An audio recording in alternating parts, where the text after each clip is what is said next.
Let's waste no time. I want to give this man proper introduction. It's going to take a deep breath to read through all his accolades here, but he's deserving of every single one of them.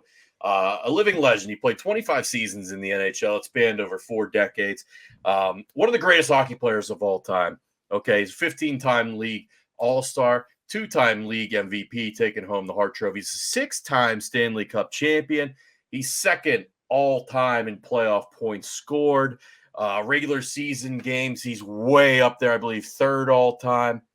Regular season points, he's third all-time. He's Hall of Famer. And most importantly, I think, the only player to captain 2 teams to a Stanley Cup. Ladies and gentlemen, the legend himself, Mark Messier. Mr. Messier, thank you so much for joining us.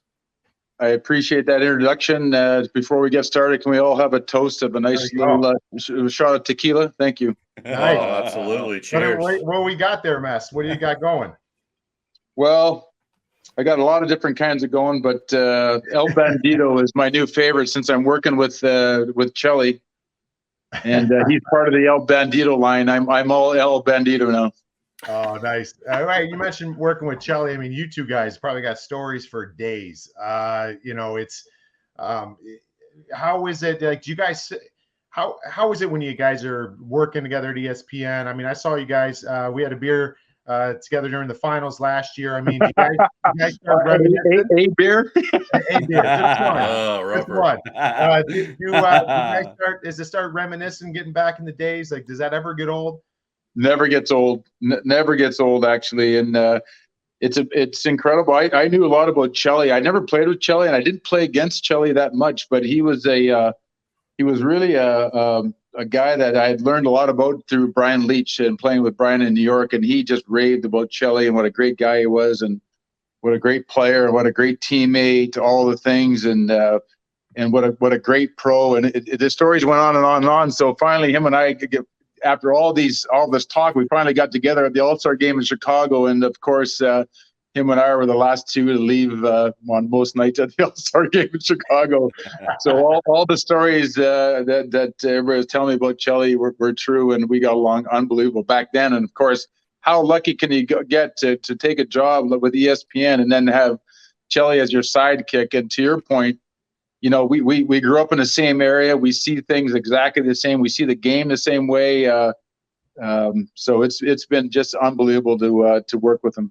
Just 2 absolute warriors, and I love what you guys are bringing on this side of it too, right? Like, just the fans, and I love where hockey coverage is going, and having you guys on there, having Wayne on the TNT side. Talk's been unbelievable. These guys had Talk on the Pat McAfee show today. He was awesome.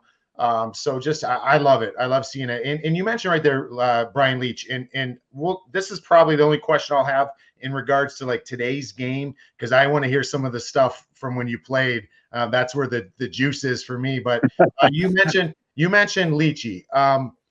This past year, Cale Makar, what he did, he's our modern day Bobby Orr. But when we're talking about those things, and we're talking about the numbers that Cale was putting up last year, Brian Leach's name came up, because Cale Makar would be the first defenseman since Brian Leach to surpass 100 points. I just don't think, quite frankly, I don't think I know. I knew Leachy was great. I think the average fan out there doesn't know how incredible Brian Leach was. Can you touch on that? Yeah, I sure can. And what's funny, just this morning, was having my morning protein shake. I turned on the 1959-1960 Boston Bruins against the Montreal Canadiens final, and I think it was game 1. And I did it for a couple of reasons. One, because I'm always interested in hockey and past history and all that. But I just wanted to see Bobby Orr, and it was really kind of before he really became Bobby Orr, but he was still unbelievably dynamic on the ice. His skating was far superior to everybody else. And, I got the chance to play with, Paul Coffey, who broke Bobby's record, a dynamic player in itself. And then, of course, I come to New York, and then, can you win a Stanley Cup without a guy like Paul Coffey, Brian Leach, or Cale Makar? It's very hard, right? I mean, I know it's been done, but I'm saying when you have a guy like that can cover so much ground, chew the minutes they do. I remember Leachy, 5'11", 180 pounds, 185 pounds, playing 32 minutes in deep into the playoffs. I mean, just an animal. In a time, Mess, sorry to cut you, word that a guy of that stature wasn't thriving necessarily, right? Like, that's the incredible part of it. Well, he was tough as nails. Never flinched to go get a puck out of his own zone in a deep corner in Boston or some of the smaller rinks. Never once flinched. But so yeah, I think Makar. You know, when you watch these guys, the range that they have on the ice, the athleticism, you know, the skating, the anticipation, the strength. You know, Makar's, and everybody tried to say, well, dump in his corner and, and take the body. First of all, they can't catch him. When they do catch him there, he's so strong in his skates, they can't hit him. So he's almost indefensible, or indefensible, whatever the right word is. But yeah, incredible talent. But for me, you know, Brian Leach, Paul Coffey, same kind of cut from the same cloth, could provide you that incredible amount of support from the back end. And as you know, it's all about numbers in the offense. If you can't outnumber the opposition in certain areas on the ice, it's hard to break people down one-on-one at that level there. So what you do is you add on an extra layer or an extra couple layers, and sure enough, you know, that's what they can provide. All those players can provide, dating back all the way to Bobby Orr. So you mentioned there in playing in New York. So you won 6 cups. You got the 5 in Edmonton, the 1 in New York. That New York one obviously being in '94. I sit there and so the first time I met you, I had a cup of tea for 2 years there with the Rangers, and I got to meet you. It was like a dream of mine. I was a big Oilers fan, so growing up where I grew up, hockey wasn't that accessible, and you guys were the shit at the time, right? So that was anything that I got hockey content wise was the Edmonton Oilers, right? So I was big Mess fan. Wayne, I was a big Wayne guy growing up. So anyways, so when I'm playing in New York, we made it in 2012 Eastern Conference Finals. And I remember thinking to myself, my entire career, I was like, if I ever had the opportunity, I guess if I had one regret, it was I wish I would have played in the Canadian market. That's first and foremost. I wanted to experience that where everyone eats, sleeps, and breathes it. I'm sure it's stressful at many times. Maybe all the time it doesn't feel great, but I wanted to experience that. The other thing, in 2012, when we got that close to the finals, I was like, I don't think there's a better place in North America. Let's keep it United States to win a cup than New York. You did both, man. You played the Canadian market. You won cups in Edmonton, then you win in New York. What was the difference between the two? I mean, obviously it's a goal. It's the biggest thing. Was it a different feel from one to the other? Well, you know, how many players that have ever played in the National Hockey League can say they played in their hometown. They played where they grew up. They not only played in their hometown where they grew up, but they played on maybe one of the best teams ever in the National Hockey League, arguably the best team, you know, voted 1985 team, top 100 team of the century. And then to play alongside the greatest player to ever play the game. I mean, you can't make this stuff up. And here I was just never played technically junior hockey, turned pro at 17. You know, I had to cut my teeth at the professional level. It took me years to kind of, you know, get comfortable and my skill level to catch up. But, you know, playing in Edmonton, I don't, looking back on it now, I think we all knew that we had the opportunity to do something special because of Wayne. And we knew Wayne was on a rocket ship to history. We knew that we saw him in the WHA. We saw him in his first couple of years in the league. And we knew that eventually Wayne was going to win a Stanley Cup. I've said this 100 times. And if we played our cards right and we're smart enough, we would figure out a way to support them. And sure enough, we could go along for that ride, which is what we did. Little did we know that we're going to have 7 or 8 Hall of Famers that were in the support role through that tenure that would turn out to be Hall of Famers, because not everybody was high draft picks, and a lot of guys came from obscurity. You know, Glenn Anderson 4th round, myself 3rd round, Yeri Curry. You know, Grant was a higher draft pick. Paul Coffey, Kevin Lowe, higher draft picks, but it's 5 Stanley Cups. So what can you say? So, you know, when that run kind of, you know, took a turn and it was time to leave, both professionally, personally, emotionally, physically, it was just time to go, right? So Glenn asked me, where would you like to go? And I said, well, I would really like to go experience living and playing in New York City. And I remember at the press conference in Montreal saying to myself, I just hope, I think I actually said it, I hope my second career is just as successful as my first career. So I kind of looked at it. It was the complete departure from Edmonton and the 12 years that I spent there. And this is a whole new beginning, and, lucky enough, we're able to, win a Stanley Cup in New York City after 54 years, living in the city, understanding and learning about the history, the culture, the 4 generations of hockey fans that were going to the games that never seen a Stanley Cup. And to be a part of that, Rupper, as you know, playing here, it is very intense. And that's the other thing there too. When you talk about playing in a Canadian city, like for me, I wanted that juice. I wanted that amount of pressure, because nobody could put more pressure on me than myself in order to perform and do well. If I didn't play well, if I didn't do the right thing, I couldn't let it go until the next game. So that didn't bother me, but I wanted to go out. I wanted to be recognized. I wanted to, and I think that's one of the things when we talk about Edmonton, I could sit off a face-off on any particular night and recognize 85% of the crowd as friends or people that I've met. Or incredible. It's that insular. And then coming to New York, you'd think it's going to be a great big city and it's not going to have the same feel, but it did.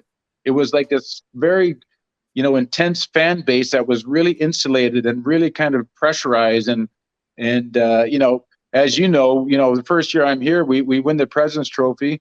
We lose it in the playoffs, and it's we had a great year and no problem. Next year we have Leachy gets hurt, we have injuries, we miss the playoffs, so we go from high as high to lower than a snake's belly, and to the third year of climbing ourselves all the way back and winning the Stanley Cup. So I got to see the best and the worst and the best of New York as an athlete.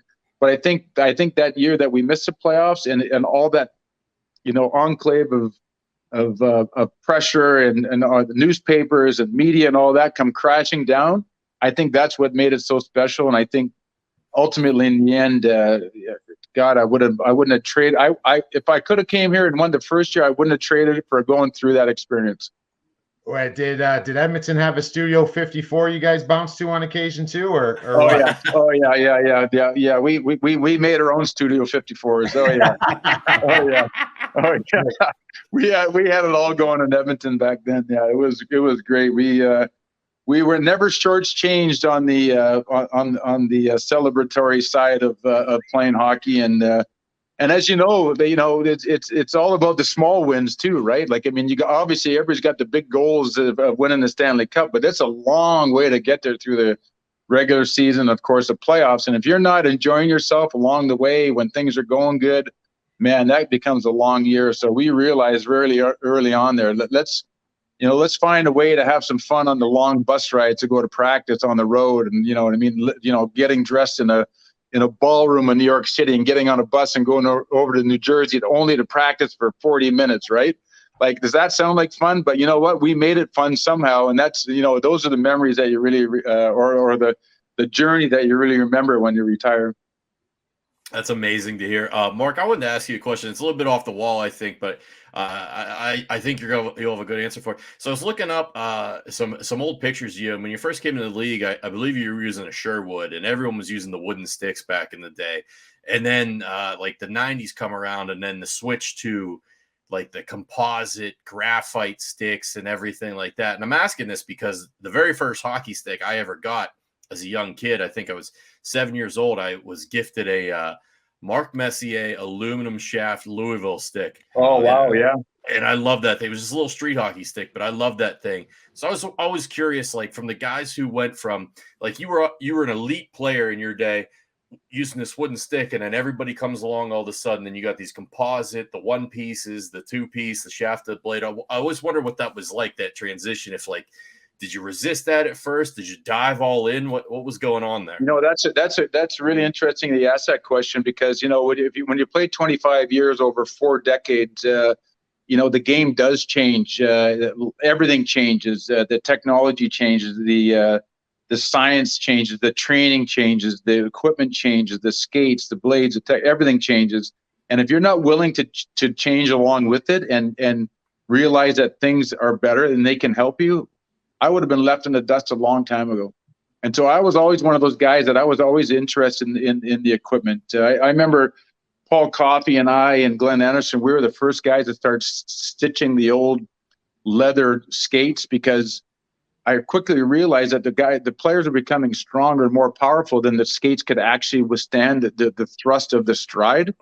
And when you stitch the skate, you could get a stronger push, which would obviously make you go skate faster, and they would last. And so we were kind of tweaking with that, and of course the evolution of to your point, the graphite shafts, the aluminum shaft, and then the wood blade insert, of course, all the way up to the composite stick that's you can put in a mold and every stick comes exactly the same. We used to be able to take 2 sticks out of a 12 wooden sticks and they might feel good. It was like the baseball player, swinging the bat, or Tiger Woods under, that ball doesn't quite feel right or whatever. It gets to that kind of level of feel when you really start to tune in. But that's, in the end, that's what really separates the players that are really kind of interested in the craft itself, and how can I improve myself, how can I get better, what can help me get better.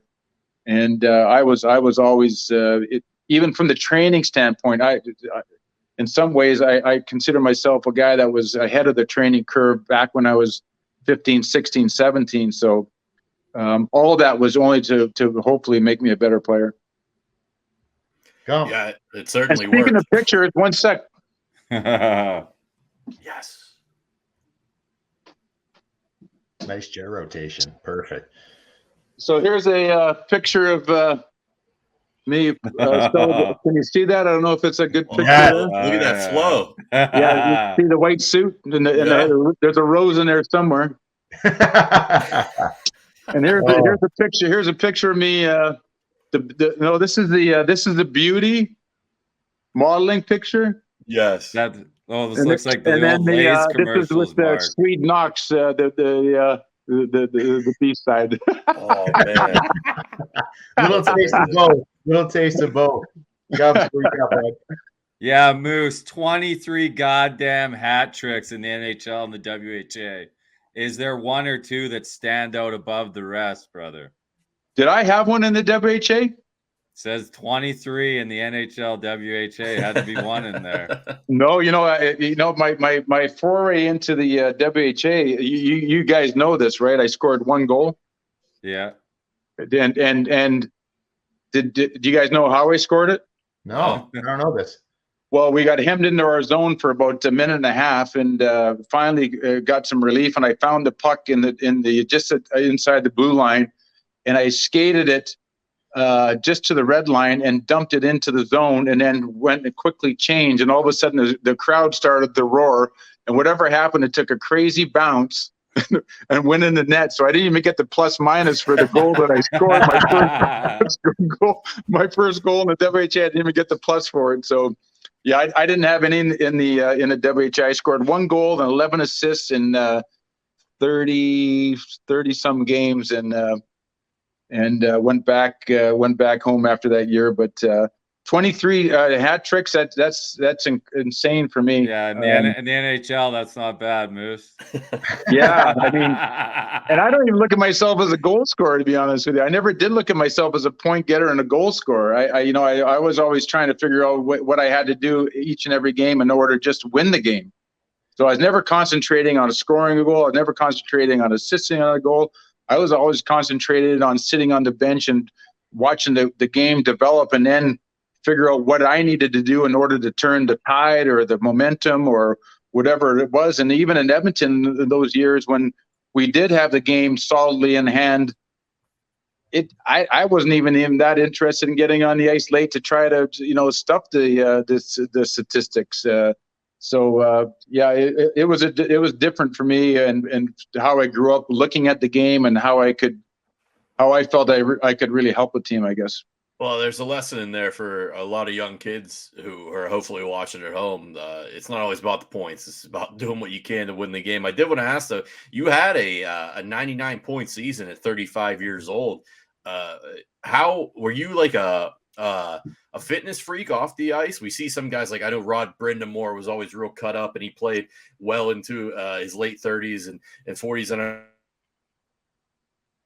Oh no. Oh, Oh no. uh-oh. Oh You no. there, Oh, what Nicky? happened? Man my down. body's not breaking down. There you go. Power through, man. Power through. You just froze up on us there. Oh, a did second. I? Sorry. Yeah. Hopefully I spit that all out. Basically, I was just curious if you took care of your body, or if it was a conscious thing, or if you were just lucky enough to be able to survive that long. You know what? I was really lucky. My dad was a freak, incredibly strong, fit guy. Never really worked a lot on weights because they didn't really have that back then. But he worked hard in the oil rigs. He worked hard in cement jobs, and he was built like they used to call him McGilla Gorilla because he was just amazing build on him. And so I think I got a lot of natural ability and DNA from my parents. But I was really interested in fitness from a very early age. When I was playing junior hockey, as a 15-year-old, our coach came back and he had befriended one of the John Cole, who was one of the strongest men in the world, guys, and he brought back this incredible heavy weight program that we followed and did 4 times a week, and then conditioning and running and biking and hill running and all that kind of stuff. And so I was always in great shape. I never was to the point where someone was going to be in better shape than me, and I was going to lose or an individual battle because I wasn't in good enough shape. It's like going into a wrestling match and you know that you didn't put the training in, and you know that when you get tired, you're going to get your head smashed through the mat, right? I never wanted that feeling, so I was okay in that department. But when the season that you're talking about, when I was 35, I was playing with Adam Grays and Pat Verbeek, and we had a great run. I think Verbeek would have scored 50, but he got hurt the last kind of month of the season. And Gravy was right around 50, and I think I was 44. And we had an amazing line that year. And at 35, I still felt like I could chew nails, right? Like I was not at all thinking that I was going to take a step back at all. I didn't feel anything different. I felt actually that I was maybe playing some of the best hockey of my life at that point, from an experience standpoint, from a technical standpoint, a conditioning standpoint, all that. And it was a fun year thinking back. Yeah. There was some shit being stirred with that line. I'm pretty sure that you guys, that's a gritty ass line. I'll tell you what, whatever it takes. Oh yeah.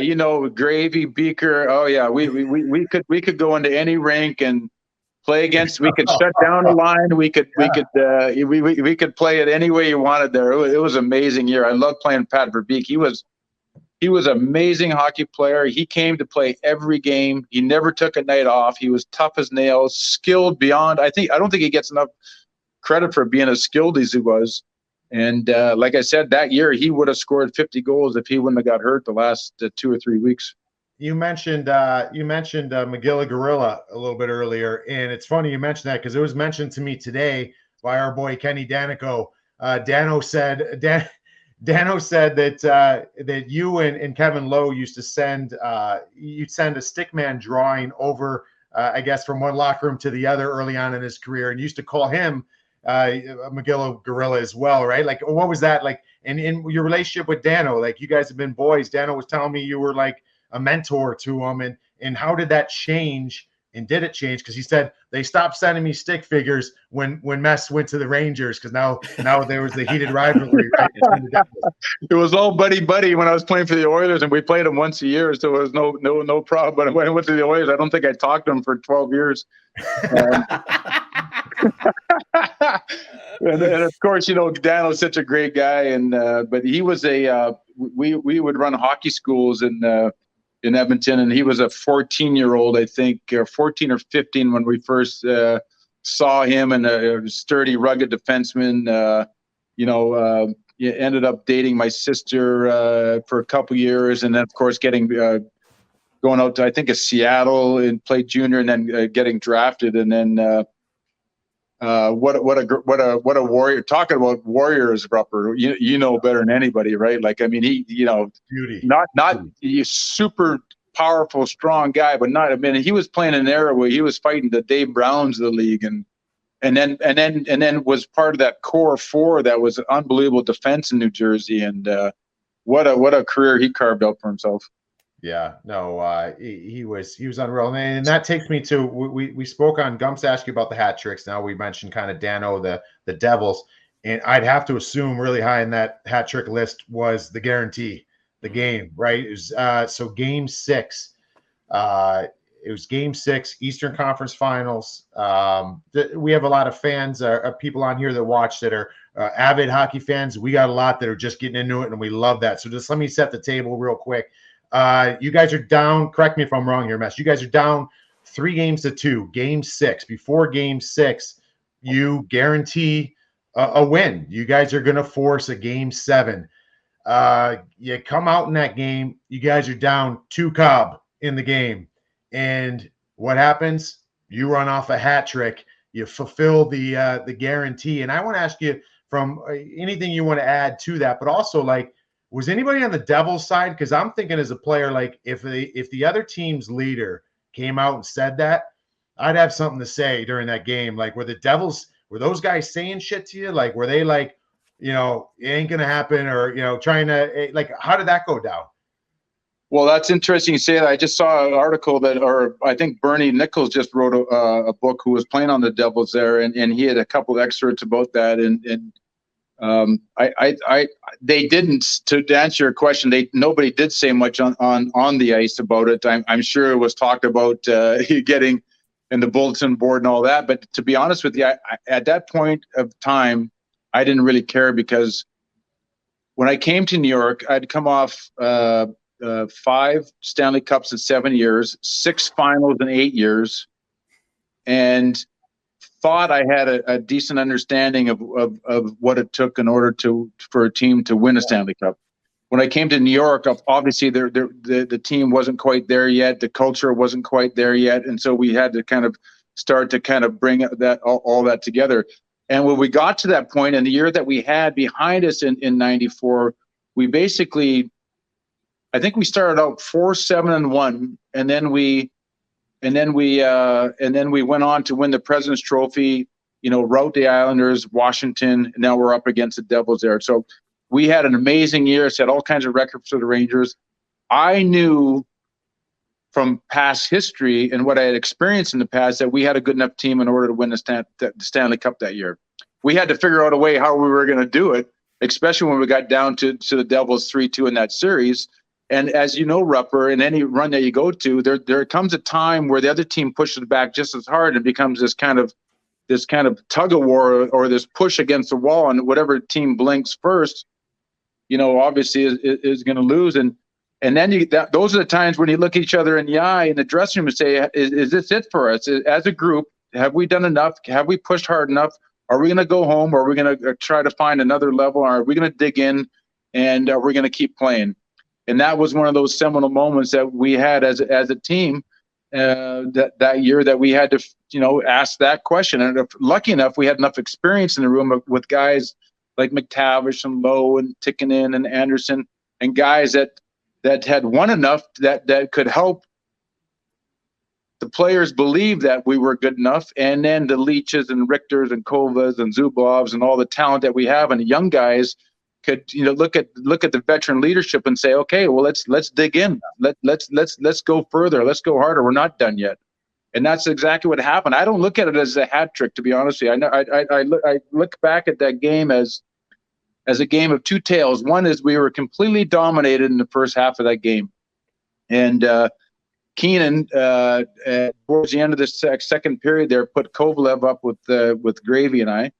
And we started to kind of push back a little bit and get some offensive zone, and Brodeur is playing great. And sure enough, Kovalev scores at the end of the second period to make it 2-1. After that, we should have been down 5-0 if it wouldn't have been for Richter, but he stood on his head, and he gave us a chance. So now we're thinking, wow, we're one shot away. They're thinking this should be 5-0. Now we got to try to protect the lead. So they sit back, and the tables completely turned the other way. Now we became the hunter instead of the hunted, and it was like the tables completely turned, and we just dominated in the third period.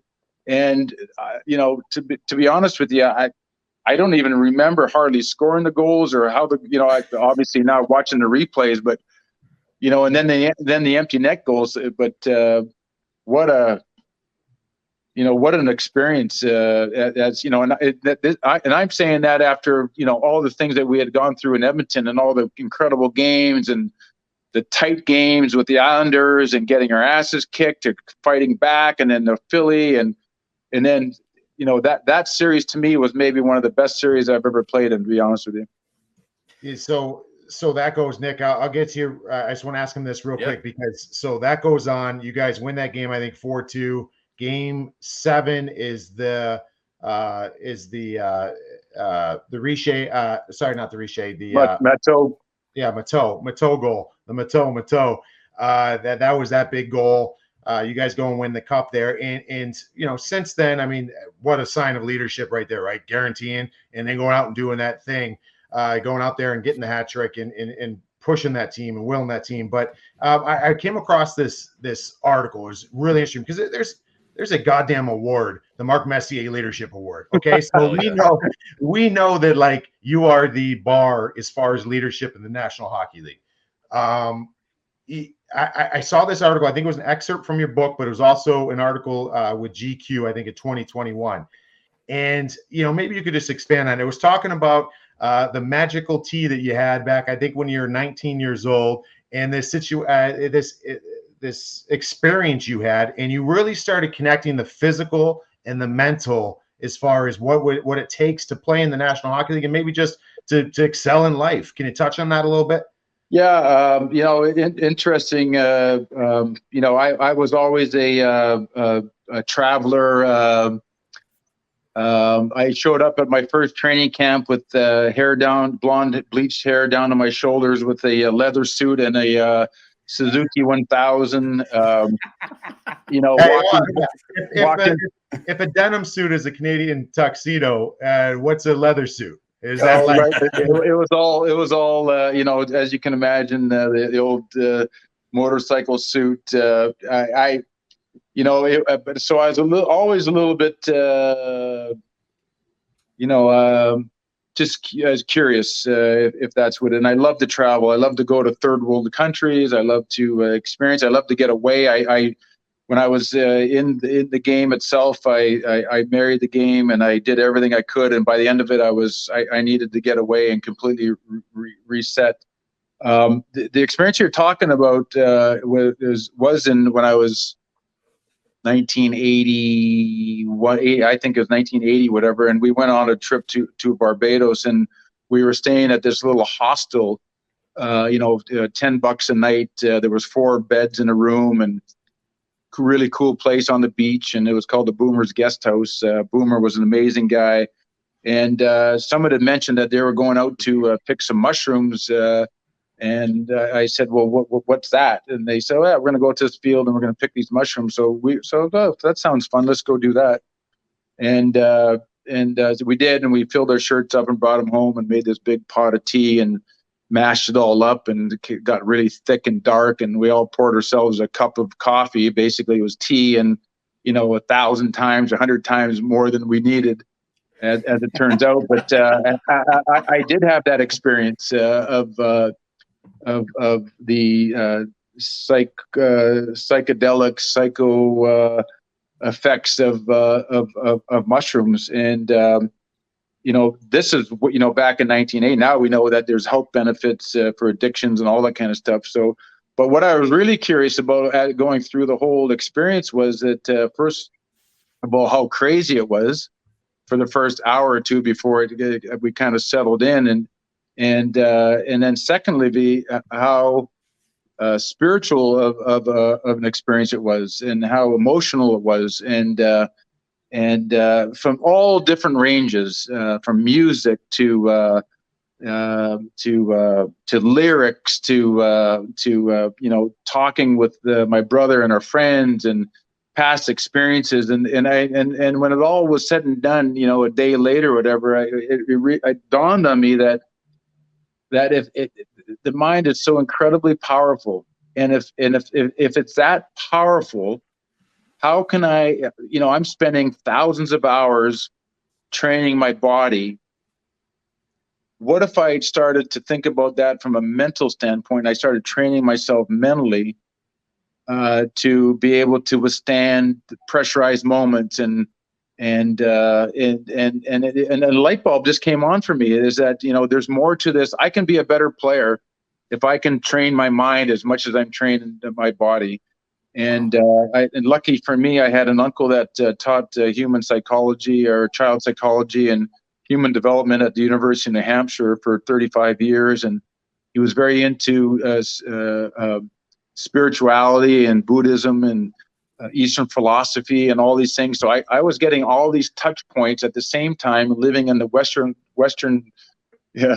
culture about and how we look at things and how we do things and our medicines and all that. And now I'm on the other side in the off season, getting all this other cultural things, and it just hit me, and it was just something that I realized that ultimately in the end we're all just a ball of energy, and we're just pulsating with all this kinds of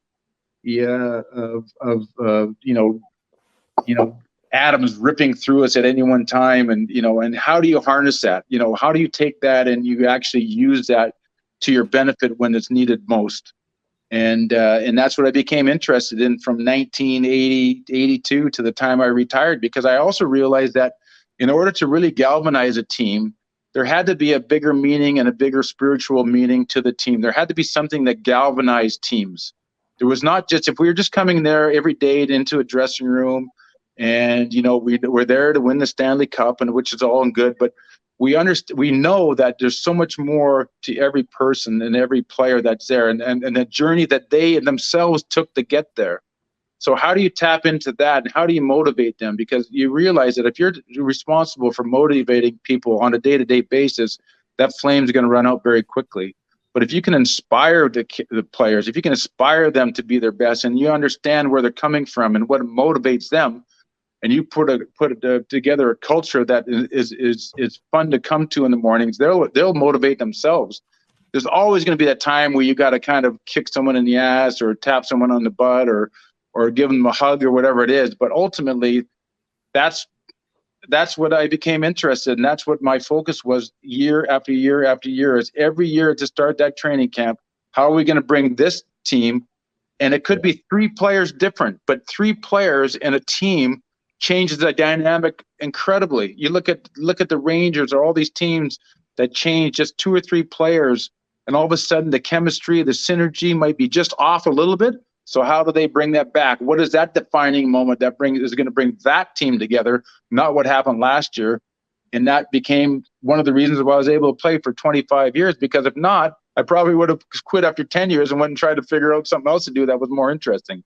I find that that all that's so interesting, and it's powerful. It's unbelievable that even at that age that you can start putting these things together. I even think at that age, what I'm thinking, it's like I'm not grasping life in that manner, right? So it's really cool to hear. Well, Mike, just look up the Chapel of Sacred Mirrors, and I'm sitting on a balcony in Hawaii where my uncle would live in the off season, and he showed me remember those old little slides that you used to have to put in a projector?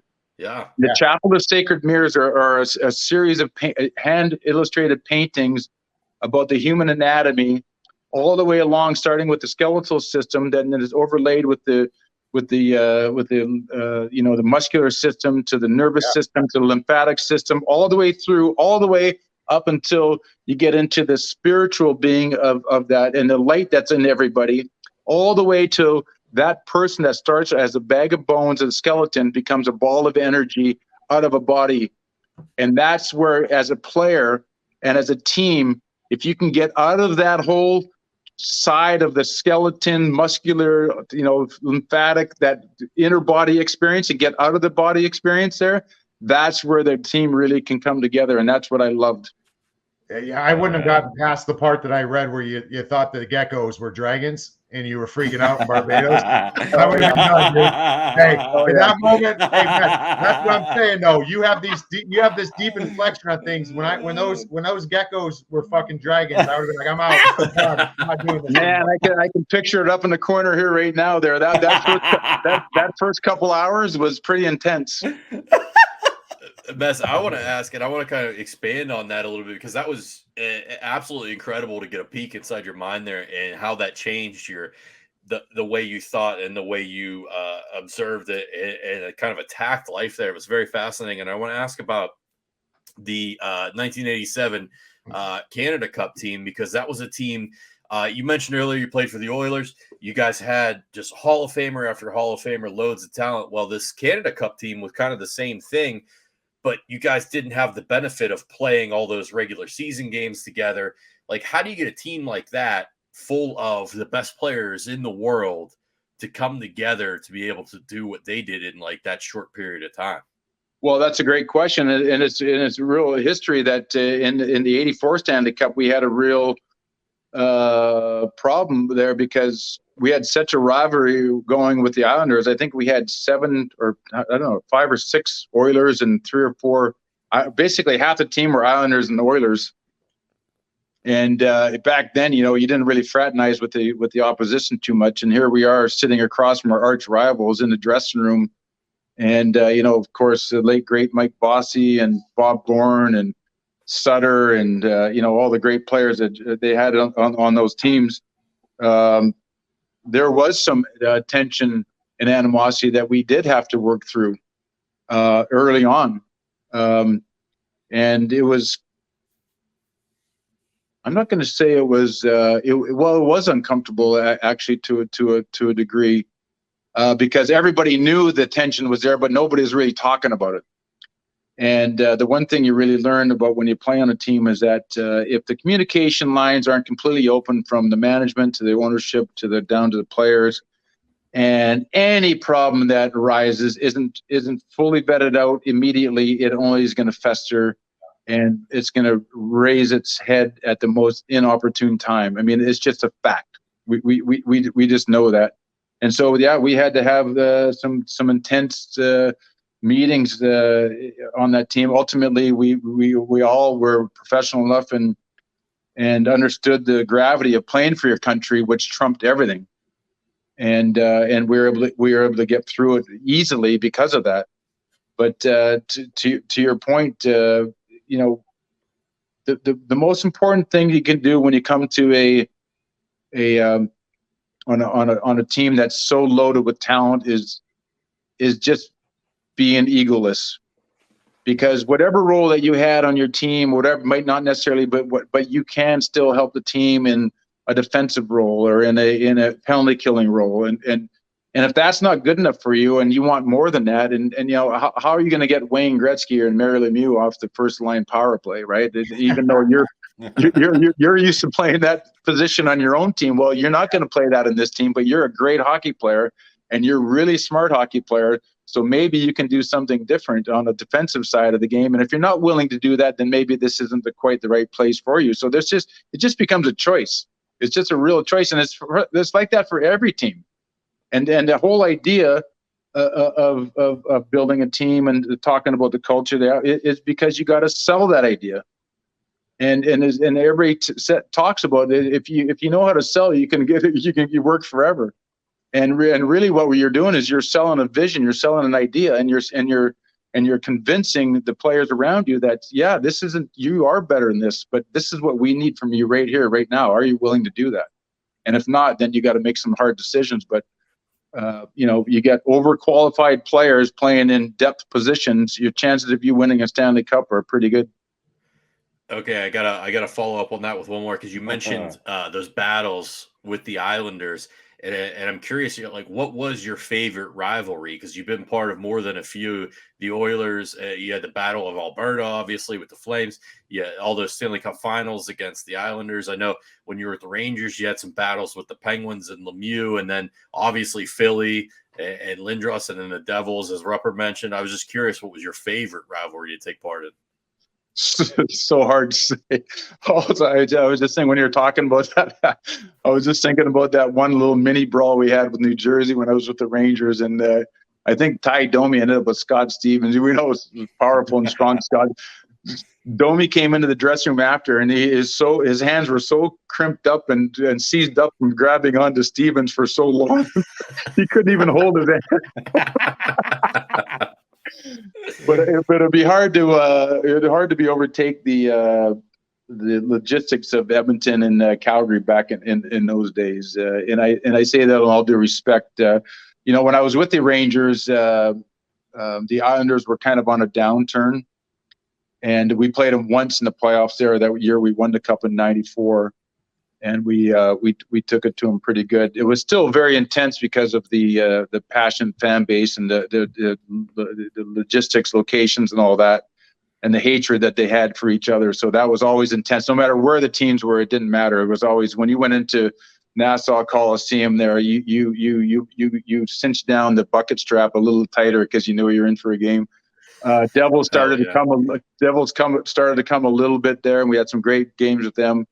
And but Badger Bob Johnson put together an amazing team in Calgary. The thing that Badger did, not only galvanized a lot of talent, but he made them believe they could beat us. And it became it was always a heated rivalry. But when they became really good and had a team that could kind of match us skill wise, physicality, and all that. Those became incredible. And I'll never forget to the day. I still get chills thinking about, we always played in Calgary on the 26th, and we'd have this nice cozy warm family dinner on the 25th, and then we'd have to get up in minus 40 degrees on boxing. We call it Boxing Day on the 26th. Oh yeah. And get on this little tiny DC-3 charter, and we'd all be just in there just shivering because it'd be so cold.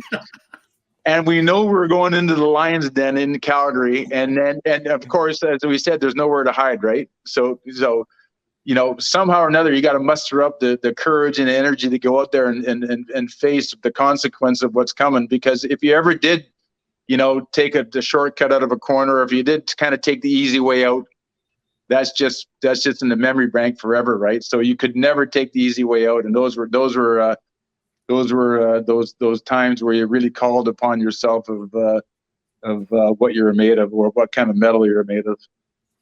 I love that shit. I love it so much. I got one more thing. Hey, listen, we kept you way longer than I anticipated. Oh, it's all good, guys. You've been incredible. It's one of my favorite talks that we've had. But so I got a little story, and sometimes these guys make fun of me because I get story time going sometimes. And you're in this story, so I thought this is the perfect time to bring it out, and you guys can take it home after this. So Mess, here's the situation. I told you already. Grew up an Edmonton guy. Mess, Wayne, Furzy, my guys growing up as a kid, right? And I had my Oilers painter's hat. I actually had a painter's hat of the Oilers. I still got it today. It was incredible. So anyways, I'm trying to make it the NHL. I'm drafted by New Jersey. I'm in training camp. It was sometimes, I can't put a finger on which training camp, but it was like either 2000, 2001, 2002, somewhere in that range right there. And I get into a preseason game. And for the people listening, like, you don't know, you're trying to get noticed, right? You're trying to get another game, another preseason game. You don't know if that's going to ever turn into a regular season game. Every shift is important. Every shift, right? So, and I was in major junior hockey, Ontario Hockey League, and from playing high school hockey in Ohio and then doing that, I learned, I had to learn quick that the junior mentality was always get on the score sheet. And get on the score sheet meant score a goal, get an assist, take a penalty. My name's going to be on that sheet. You got to get noticed, right? And you can be creative in how you get noticed, right? So that was my approach. I'm in training camp, one of my first preseason games ever. I'm at MSG. I remember there was a long like TV timeout or whatever. I'm coming in to take a face-off. You come on the ice. You're taking the draw. And I haven't done shit all game to this point. And I'm like, I remember distinctly. This is like, you know how when you have those moments now in your life, chance. Yeah. You know how you get that, you know how you have those moments in your life that are very quick. Like, I mean, you've had millions of face-offs. Like, Oh, this yeah. is probably a span of 12 seconds, but it was like an eternity of a conversation that's going on in my head. I see you come out, you go to take, you're coming into the face-off circle. I'm taking the face-off against you. And I remember saying to myself before the shift, like I did mini shifts in those types of games, get noticed, get noticed. I'm coming in and I'm looking at you and I'm like, I'm going to fucking jump him. I'm going to jump him. And I'm thinking to myself, I can't like this. That's like my hero. Like this will get me noticed. Like everybody will know. Everybody will hear my name. Might not be in a good way. I might not ever play a hockey game again, but they're gonna notice me. And I'm coming in and I see you, and I'm like, all right, are we doing this? And I'm like talking to myself. And as we're coming in, I mean, at that time, you're 40 or 41. I'm like 20, 21. It dawns on me, and I'm like, this guy's fucking tough as nails. Like, if he beats the wheels off me, this might be worse than anything that could possibly happen. I'm like, he very well may beat the wheels off me. So we're coming in for the draw. I'm paralyzed in indecision here, right? I'm looking at you in the eyes. You're looking at the referee's hands like you're supposed to on a fucking face-off. And the puck gets dropped. You win the draw. You skate away, and I'm there with nothing. I'm like, fuck. And that was it. So from then on, I always wanted to tell you that story because I was like, part of me was like, I don't want to do this, but I want to play in the league so bad. So I'm just glad I was able to make it and I didn't get my ass kicked by you. So thank you. Well, I'll tell you what, thank God you didn't there, because as it turned out, it wouldn't have happened. It would have been a good result for me. So I appreciate that. No, but yeah, no, it was awesome just to be on that face-off with you there, and incredible. So you guys take it home. Well, you know what, Rupert, not to interrupt, but I remember coming to the first time into Madison Square Garden with the Oilers when I was a young guy, and sneering at Phil Esposito, and looking at him like, I'm just going to take you apart right now, and he's going, hey Mark, what's going on? What are you guys doing after? And he just started sweet talking to me, and he just completely disarmed me. Like I was going to, I want to rip your head off, and you're just sweet talking me. What's going on? So good. Gumpy, got anything? Mark, you guys beat the Canucks in the Stanley Cup. I live in Victoria, BC. Always watched Pavel Bure growing up. How fucking fast was he in real life, Moose? Amazing. He was so dynamic. It was you talk about. Well, there's guys that can play at a different speed. We talked about Makar early on, that if you took the number off him, he would stand out, right? There's guys that just stand out without the name, without the number, and just because of the way they skate. Bure was one of those guys. And how many players since Guy Lafleur, Connor McDavid, Paul Coffey, in a way that he would make the rushes and all that, that could bring the fans out of their seats like Pavel Bure. He was electrifying. Incredibly talented, and he was just so gifted of a player. When I got to Vancouver there, I knew he was great because of the years I played against him, and then of course the finals in '94. But when I got to New York, wow, what a hockey player! Unfortunately, it was kind of his knees. Both his knees were horrible by then, and he was kind of on the downturn. But what an amazing hockey player! And you think about that Vancouver team. They got great goaltending by McLean. They had a big defense. Pat Quinn always loved, really big teams and strong teams, and they had a lot of depth. But, he was the guy. Him and Linden were the guys that really propelled that team into those finals that year, and damn near beat us in that 7-game series. Yeah. Mark, thank you so much, man. You stayed on here for an hour with us, just telling some incredible stories, some really insightful stuff, and we can't thank you enough, man. We really appreciate you taking the time. Peace with you guys. All the best to you. Happy holidays, and great talking to you, Rupper. Anything I can do, as you know, always help out. Yeah. Awesome. Thank you, man. Appreciate you. Take care, guys.